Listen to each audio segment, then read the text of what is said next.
already. Look at God. Okay, hello everyone. Once again, Brains Over Bullets is coming live.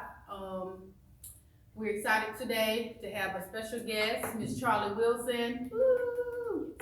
I have worked close with her, and she's allowed me to come into her class and visit at the school, and she's doing so many great things in the community as well. And of course, we believe in supporting each other and building each other and empowering each other, because at the end of the day, we all out doing the same purpose, in saving our children of our community and saving our youth. So with that being said, it takes a village to raise one. So hey, if we gotta be the first three to do the women, Yes. to do it, hey, we here to do it, because at the end of the day, we gotta save our babies. And I'm Ari McNeil of God Style Outreach, BRIM, Broken Restored Empower Mothers, and Brains Over Bullets, B.O.B. My City 26.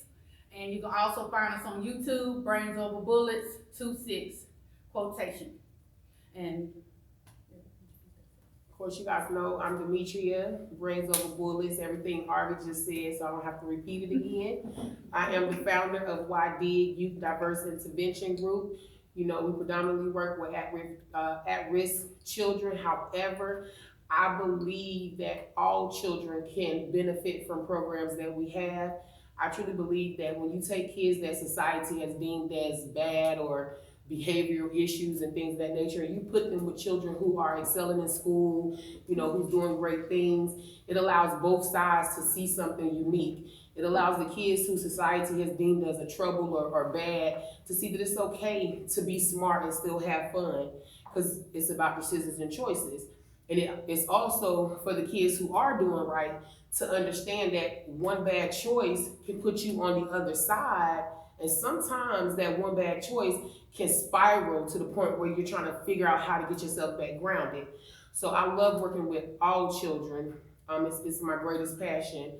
You guys know we're also doing our BOB, and we're putting plenty of community events together, and I think that we'll continue to advocate for all nonprofits to work together. I think we'll continue to advocate for that, because ultimately, if we can keep a kid's schedule busy from Monday through Sunday, I know it will help these parents who are working hard, as well as it'll show kids that people of our skin color are doing great things. They're positive, and we need some more men. I can't stress enough, every time we close down, I'm on the phone still asking, talking to male figures to step up, because right now, again, here it is, 3 women. Our last guest was another woman. We definitely want to hear some strong opinions from strong Black men that are out here doing amazing things. And for me, I don't really care what color you are. If you're doing something great, please come and share with us. mm-hmm. So the community can Come know and share about with you. us, And again, I want to reiterate before we allow Ms. Charley to introduce herself. This platform is for anybody. Mm-hmm. You could be a single mom sitting at home watching soap operas, but you have a great idea what would be good in your community. You may live over in Bonnie Doon and there's no recreation center, or there's no ball court, or there's no nets. It's just nothing. Whatever you feel like is going to make your community better, then we need you to come and be a guest on here. You don't have to have alphabet behind your name. You don't have to have a title to have a great idea. Mm-hmm. The ultimate goal for BOB is to allow the community to have a voice. Mm-hmm. What you see, because again, what is our motto? We're investing in futures, not funerals. Right.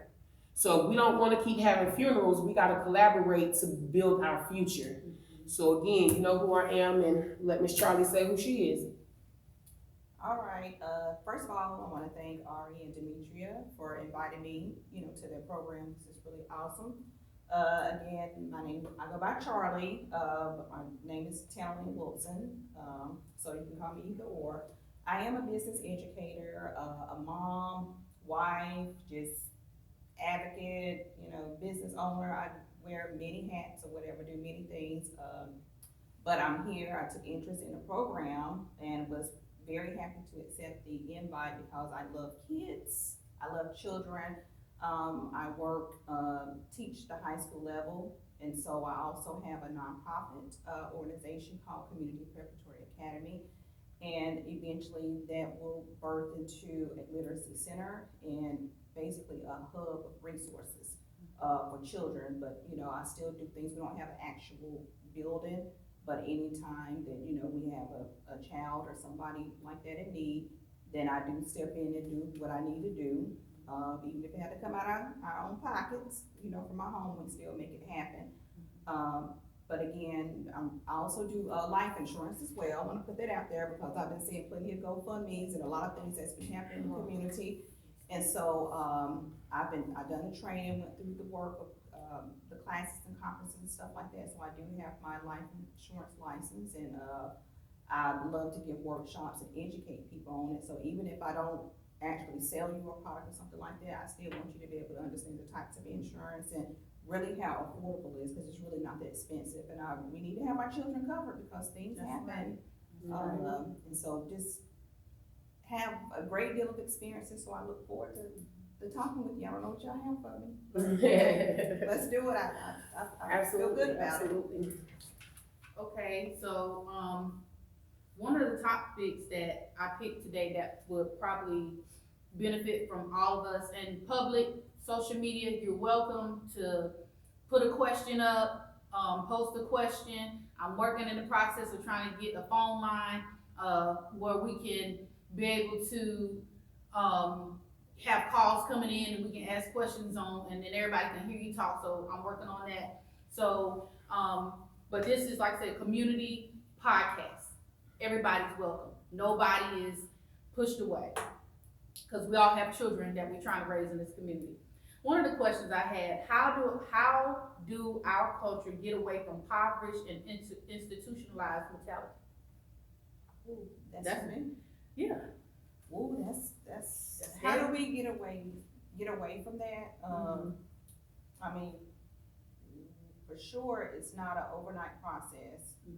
I think it's a mind transformation and it's ownership of things in our community. And I know that when I talk about that, about what we need to do in our homes, people sometimes don't like that and in front of it, like, okay, you shouldn't be telling people what they need to do in their homes. But examples of that, with me working with children and, just experiences, period. Sometimes adults drop the ball on kids, and then that results in issues. And it's not always that we drop the ball, but a lot of times it's something has happened to create whatever the issue that's going on. So it's just ownership and accountability. We can't just say, okay, that the government need to do this, or on the local, state, or federal level, they need to do this, but what can we do for ourselves?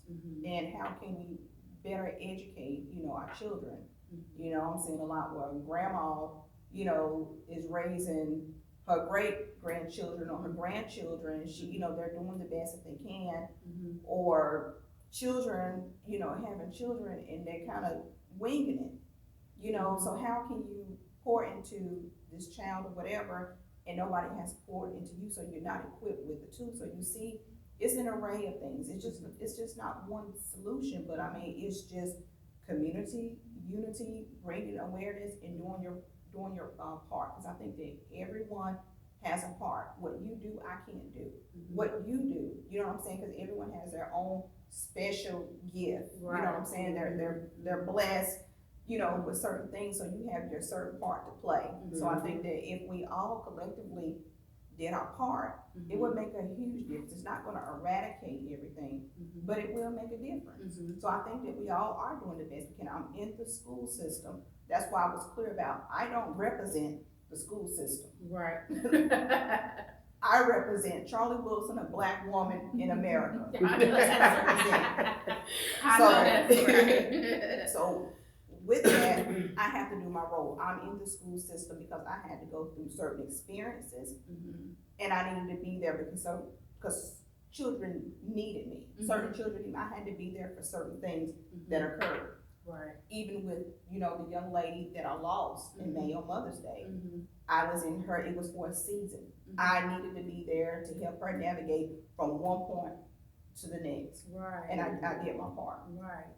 That's good. And I think too, to piggyback off what she's saying, you know, when you look at when you look at poverty, when you go into certain areas, you know, it goes back to what we said before. We can't continue to expect people to come into our community and keep our community together. That's right. You know, I was watching a movie and in the movie, it was just saying how people began to buy back the properties in their community.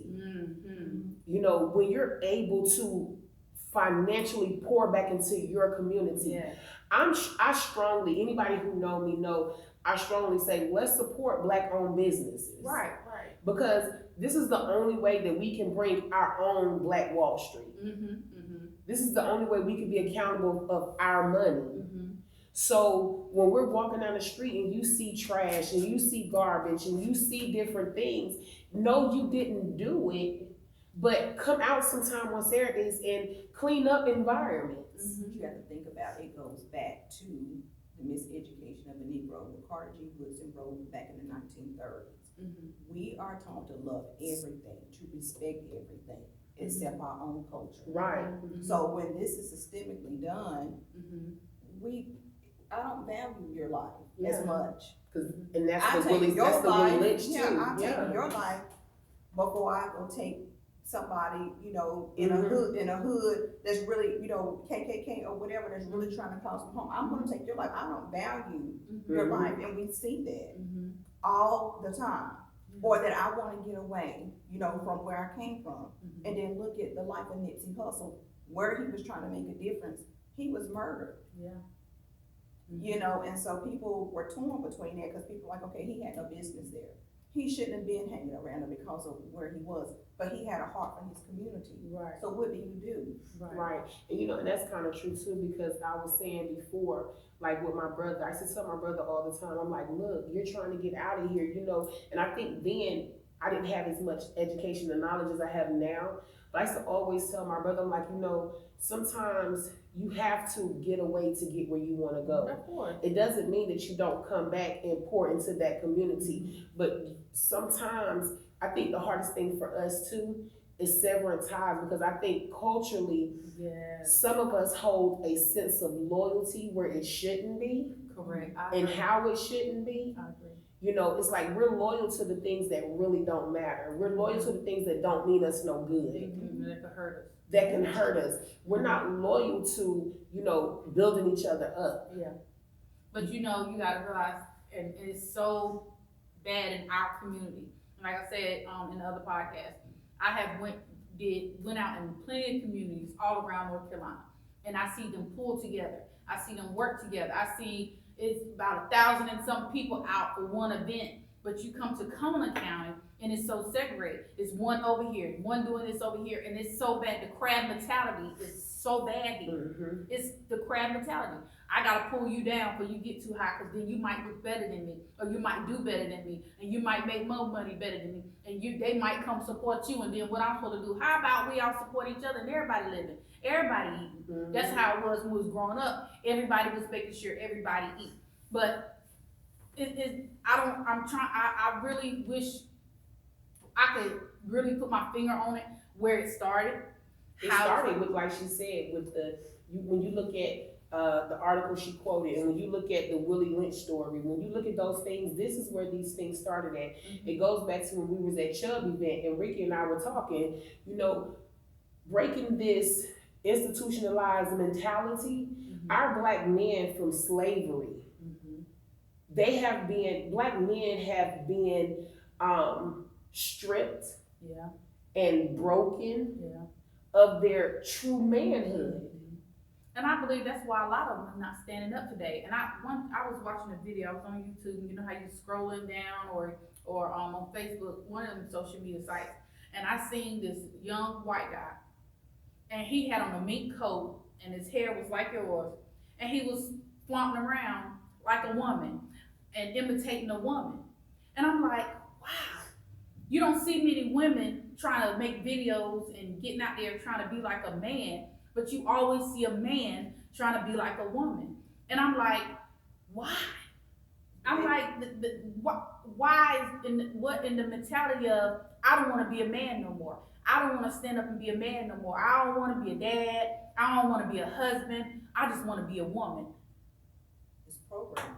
Yeah. It's programming, it's entertainment, you know, that's what they wanted us to be, Mm-hmm. fiddler, and they Right. wanted us to entertain. Mm-hmm. And so we think it's cute. I mean, look at all the Yeah. reality shows, you know, Love and Hip Hop, you know, it's entertainment. So we get these ideas about, we want the likes, we want the presence on social media, whatever. Right. And you have that. And Wow. then who has the power? You look at, like with the politicians and stuff like that, and I saw the article in the paper, and the article, it was online, actually it was online, where the governor and certain other individuals going around to the black churches.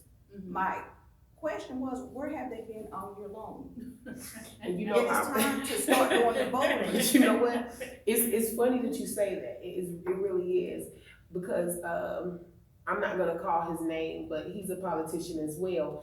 And he and I had this conversation, and when we had this conversation, I really like this dude. He's a white man, and I really like this dude. I've met him in Raleigh and just everything, right? But I like him because even outside of election time, I know. he's out here. Mm-hmm. Mm-hmm. You're having something, and if he can make it, he gonna bring his wife, he gonna bring his son, like he's coming. Mm-hmm. And this is what we were talking about, you know, this was before election came, and he was saying, he said, you know, Demetria, he was like, I'm not afraid of any community. Mm-hmm. He said, my skin color don't make me afraid. Right.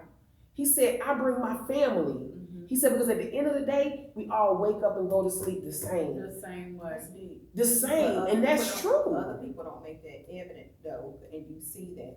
So I was a little disappointed when I saw the article, and it's not to bash or bring anybody down, but my thing is, don't pimp out the community. Right. We're talking When it's about, beneficial. we're talking about power. Mm-hmm. We support you, Mm-hmm. you know, don't come and pimp us out, but then we have to have our leadership to say, okay, where you been? Mm-hmm. What have you done for this community? Right. Where have our children, you know, and our citizens, you know, benefited from this? Right. Don't come looking for our vote, because the black vote is powerful, and research shows that. Right. That's Yeah. a fact. Yeah. Mm-hmm. Mm-hmm. Yeah. Well, my church was a church that he came to, and I'm just gonna say that, honestly speaking, I do think that there's always a hidden agenda with a lot of things. True. You know, initially opening, during, and closing. One thing that he constantly stressed was, I'm not here for your vote. Mm-hmm. So, again, remember when I just opened this statement up? There's always a hidden agenda somewhere. Mm-hmm. But he constantly stressed, I'm not here for your vote, but I want you to understand what I'm fighting for. That was psychological. You Right. kept saying vote. Thank you. You just got to my point. With us, it's like a dangling carrot. Mm-hmm. If you can play on a person's psychological, Yeah. and I can tell you all day, I think that you're amazing in the school system. I think that you're amazing in the school system because I need for you to keep me as your principal. Mm-hmm. Whether I agree or disagree with you, really, I want you to keep me as your principal. So I'm going to tell you that you're doing an amazing job. Right. Mm-hmm.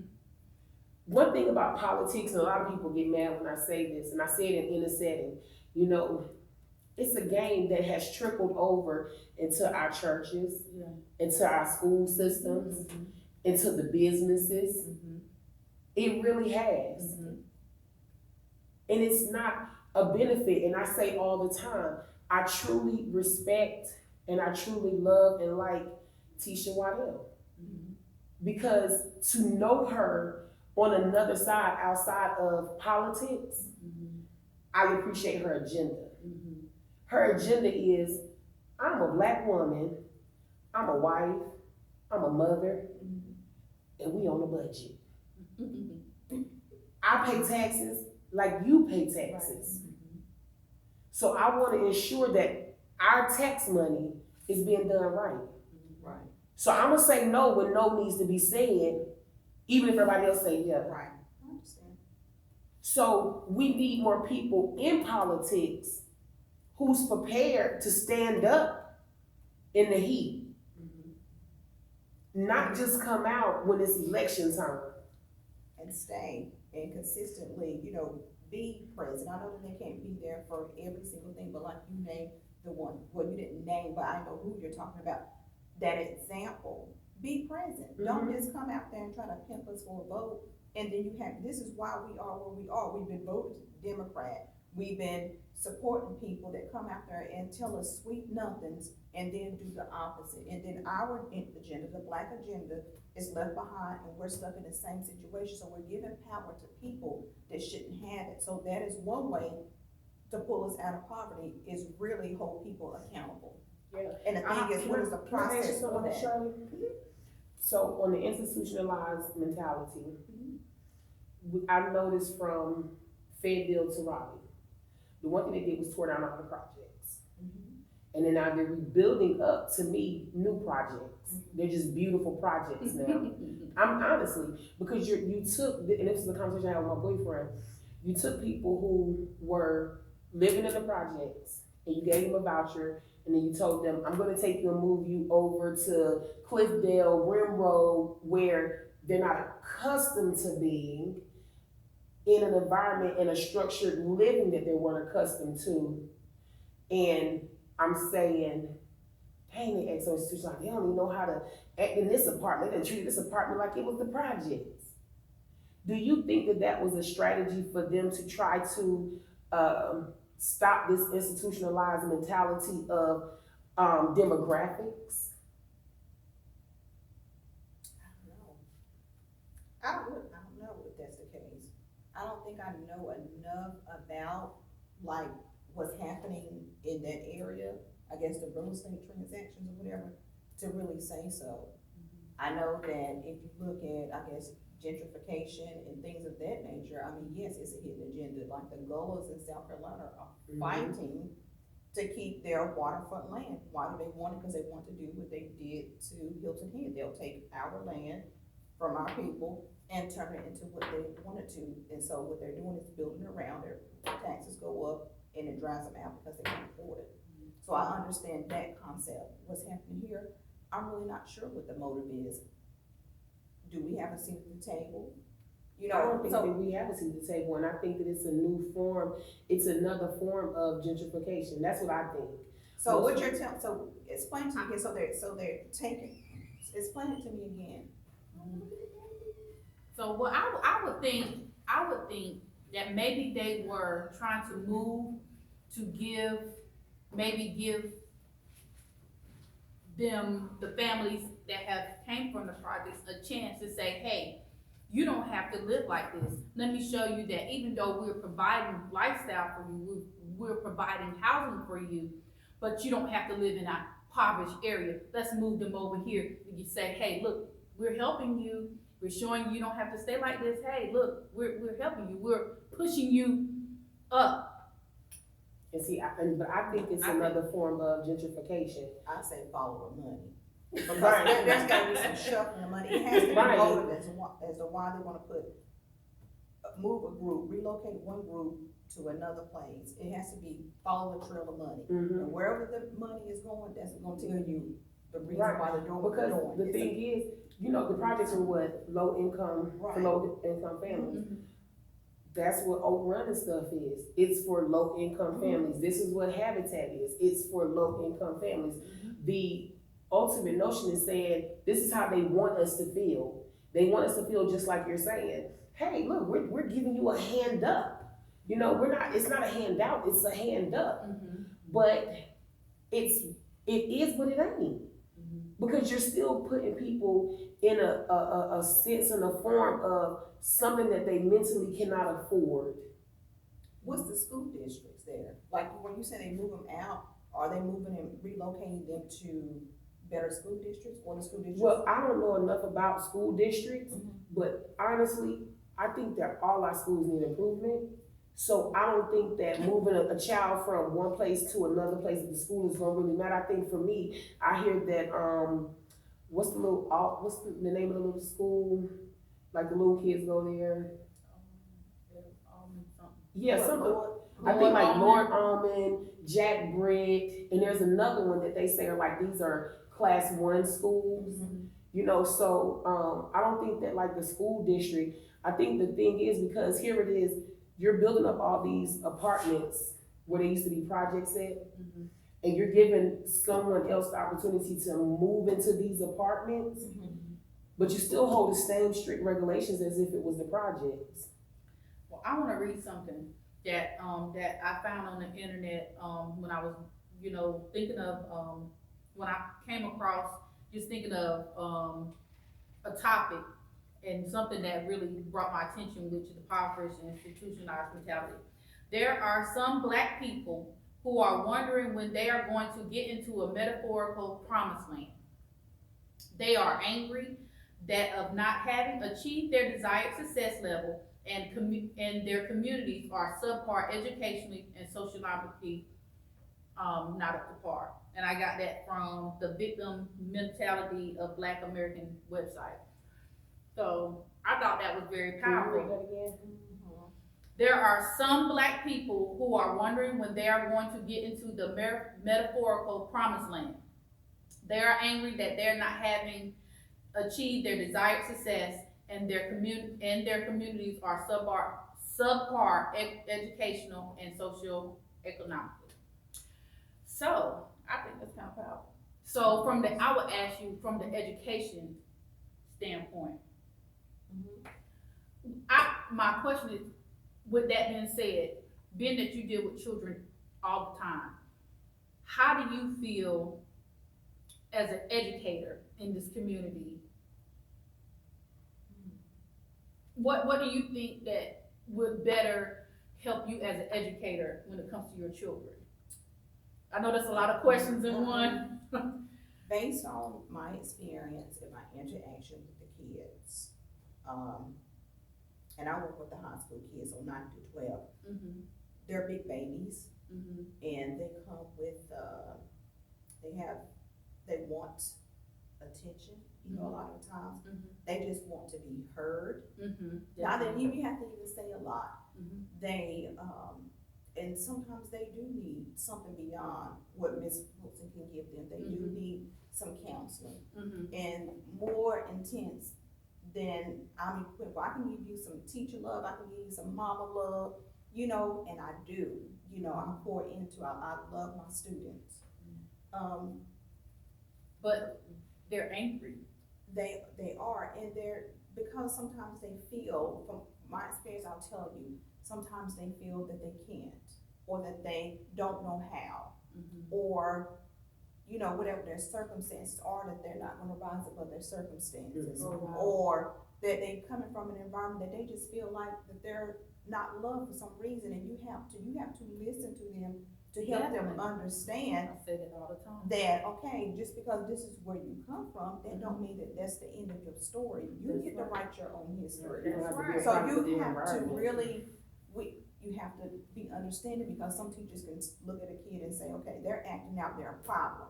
No, come outside. What's going on with you? What's really happening with you?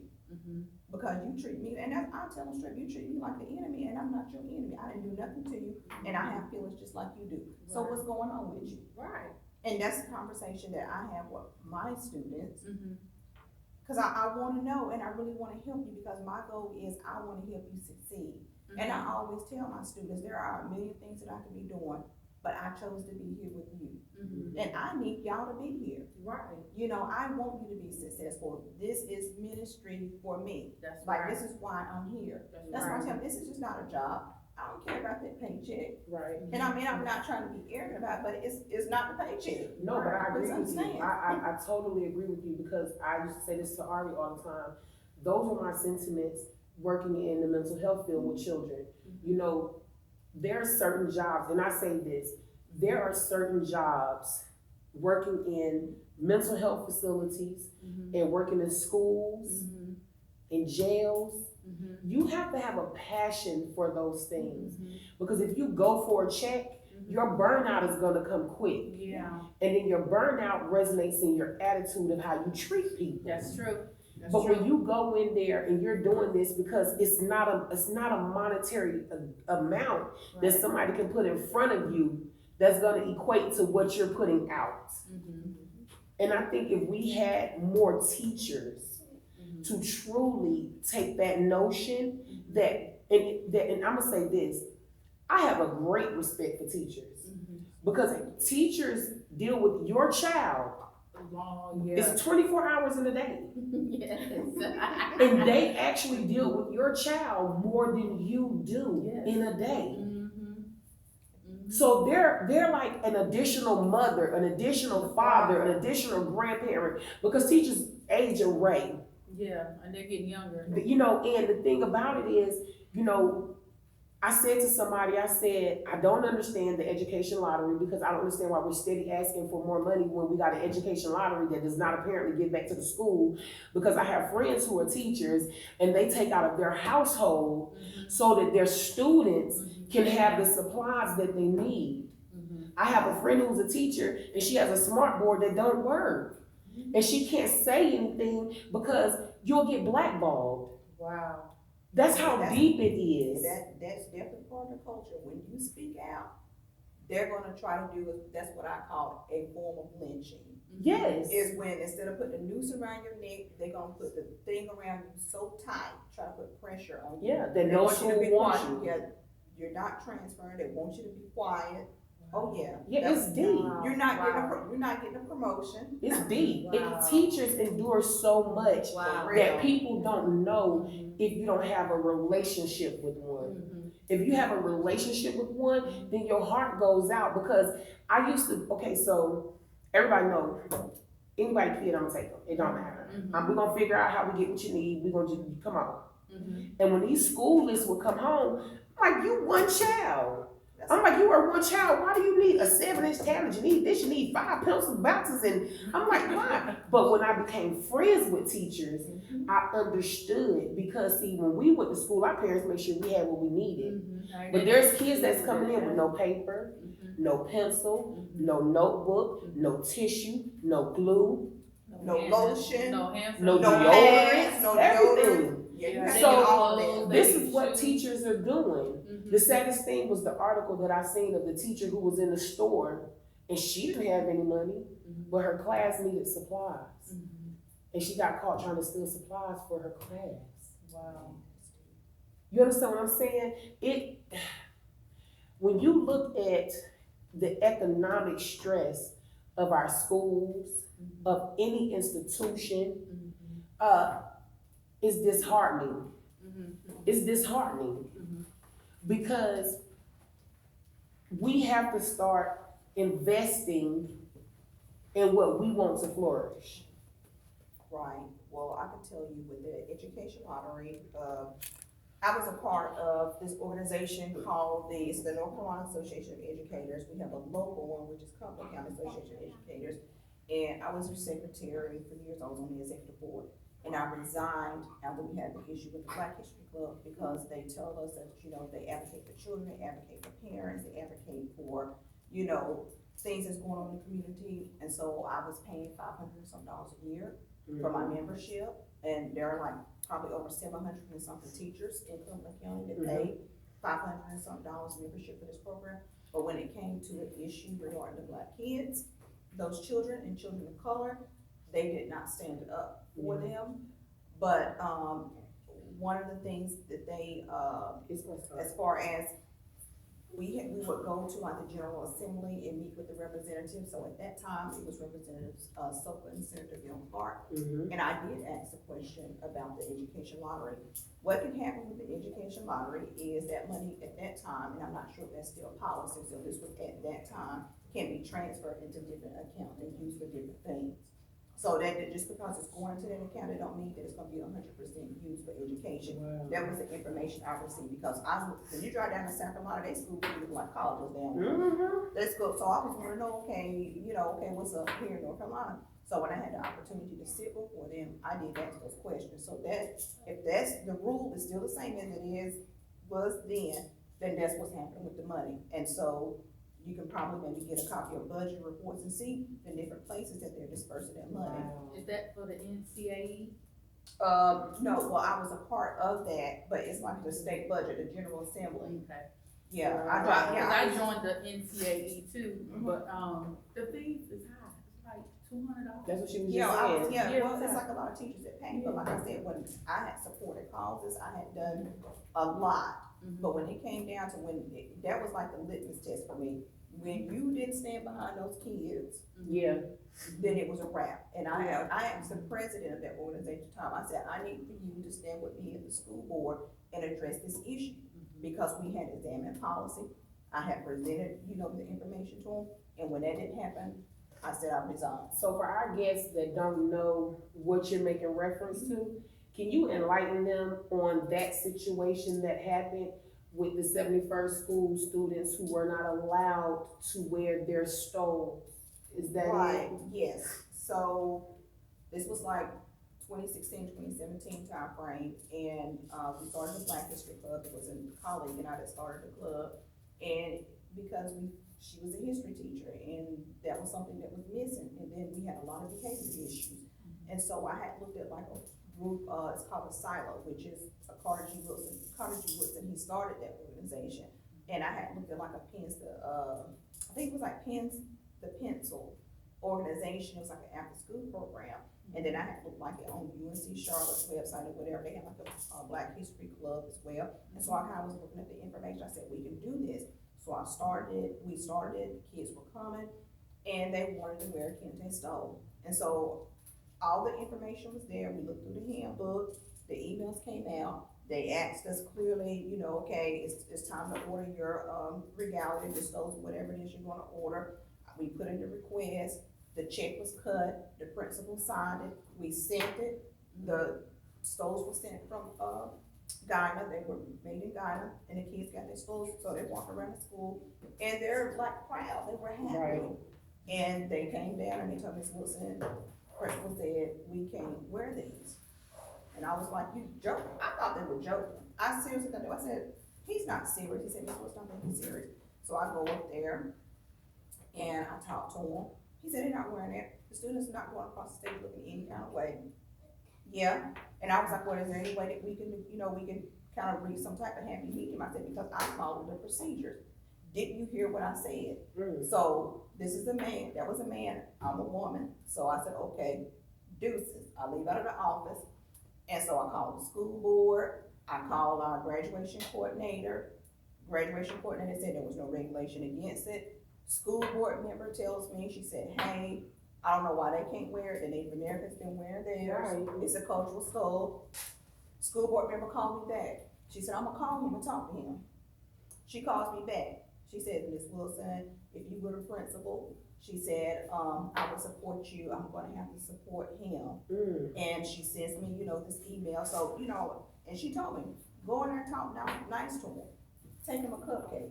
This is what this woman said to me, woman to woman. Then I ain't gonna tell you what my husband said about that. Okay? So I sent an email, but it's still heavy on my heart.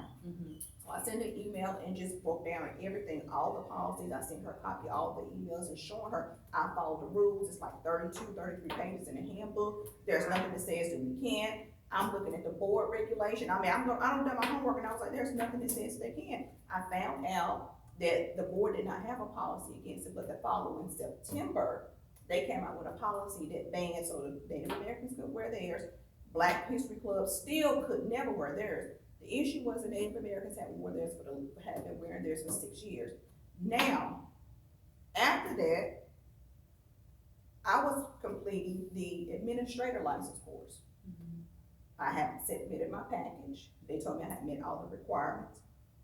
In this email that was sent to me by the board member, it was in, she hoped that this doesn't affect my career or advancement or something like that. I'm still a teacher, okay, with my administrative license. So that was in the document. That's why I'm telling you about the lynching. So the Native American Association, the advisor, she happened to be in the building. A Native American student that had transferred from Red Springs, like when the storm had came to flooding. She's in my class. She was in my class, and she came down and she said, Ms. Wilson, do you know about the stoves and stuff like that? I said, I don't know about the Native Americans. I said, but I would be more than happy to call. I called. They asked me who was I, what did I want to know, and I told them, well, I had a student who just came down here and asked a question about it. What happened? She can have her parent to call, the student can call. So the student came back and I told her what they said. So she called. It's on speakerphone. This woman tells the student that they are investigating me. Wow. The woman at Central Services over the Native Americans tells them that they're investigating me. Wow. So she's talking to the student. So I go to the office and I ask her, I said, well, why would she tell a student? Who is she and what authority to tell them that they investigate me for what? Because the student had a question. But this tells you the nonsense that goes on. Yeah. Behind, yeah. Yeah. So nothing happened. So even though I recorded what she done, nothing happened. Right. So I see the woman in the school. She came to meet with the student. I happen to be coming around the corner of the computer lab. This is my first encounter with the woman. She's rolling her eyes. Grown woman, rolling her eyes. Yes, I know who she is. So this is the stuff, when you're talking about being black in America, advocating and supporting black children, you're gonna get it. Right. And that takes it back to that institutionalized mentality. This is why I was just sharing this with my boyfriend. I was saying to him, this is the biggest reason why when black people make it out, they don't want to come and pull nobody back out, because it was a struggle for them to get out, because you had to do a lot of smooching and puckering up, because boardroom racism is real. Boardroom racism is what they don't want to talk about, because they can't put a noose around your neck anymore. They want to hold it around your purse. They want to hold it around your level of being promoted and achieving. And like I was sharing with you earlier, like when I was watching the show, I was watching something on YouTube and it was talking about how black people in Atlanta, Georgia, it's the black person come up. If anybody want to make it, that's what the person said, if anybody want to make it, you got to come to Atlanta, because that's one place where the white word he used, the white man can't come in and say, hey, you can't do that here, because that's their city. This is our world. We made it, we built it, this is our money, we built it, our money make Atlanta. And so a lot of people are going there to start their business and and they're really coming up and they're doing great. So, but why can't Fayetteville have that? And that's when I was hearing him talking about that, and how, you come up, you're doing good, your business growing up, churches, and you got big, beautiful houses, and your income is more than 1, 2, 3 zeros. I'm like, wow, why Fayetteville can't do that? Why Fayetteville can't be the next Atlanta, Georgia? Why we can't take our money and build our city and build our children and put our money back into our city? Because at the end of the day, like I always been saying on this show, nobody's gonna come to the county in Fayetteville from another place, and then they gotta come and try to build our city up, and they're still gonna go back. We have to live here every day. Our children is living in this community. We're raising our children in this community. I'm one of them. I have lost my child into this community, and even the criminal system, it's all a web. So we have to do better. When are I think, in my mind, we could be the next Atlanta. We could be Atlanta, the mini Atlanta, Georgia. I really think we could. We could, but we have to first, and I'm honestly gonna say this, we first have to tackle the education system. In order for us to be a successful entity, we have to first allow our teachers to be supported. Yeah, because I noticed that is really hard in the school system right now, because when a parent calls, and with me working on both sides, I've been on the administrative side and I'm on the administrative side right now, and being on the parent side. And on the administrative side, we call a parent, your child is this and this, not my baby, not my child. Who you think you talking? And then we got parents that won't even come get their children They could be temperature 102 and 3 or 4 hours come by. Your child could be in doggone coma, and the parent, it's like we have the support, and you're angry because we're calling you about your child, but it's your baby. Call me about mine. You can ask, I can name 2 people right now, even on their jobs, and my children are adults. If they job call me, guess who's going up there to their job? And my children are 23, 22, and 21. I'm coming up there like I'm going to a middle school. Yeah, I mean, my And daughter's I'm 4 coming in and there, I'm coming. excuse They me, already what's know. going on? I'm Why on you not 2 doing your wheels. job? What is going on? Talk to me. Come here. I'm not gonna treat him like a child, but we're gonna talk about this woman to woman and man to man. What is going on? Right. Because this ain't cool, because you're just not representing yourself, you're representing me, you're representing his family. What's going on? Let's talk about this. Let's get this together. These people are paying you to do a job, and you need to do it. If you don't want to do it, then you need to find somewhere else to go. Or you're gonna be broke and don't call and ask me for no money because I'm not doing it. Right. Because you ain't nothing wrong with your hands, feet, arms, or brain. Right. And so that's the thing with these parents. They don't do that. They're angry at us because we calling them about your child. But we need your support. We need your help. We can only do but so much legally. Right, but that's what I'm saying. We can't go boundaries because we would get in trouble legally. Right, but even like what she was just saying, for me, if my daughter was one of those students, I would have been standing next to her. Because I need to understand, why is it that when someone wants to come in and empower my child to do better, and if you can, one thing my godmother always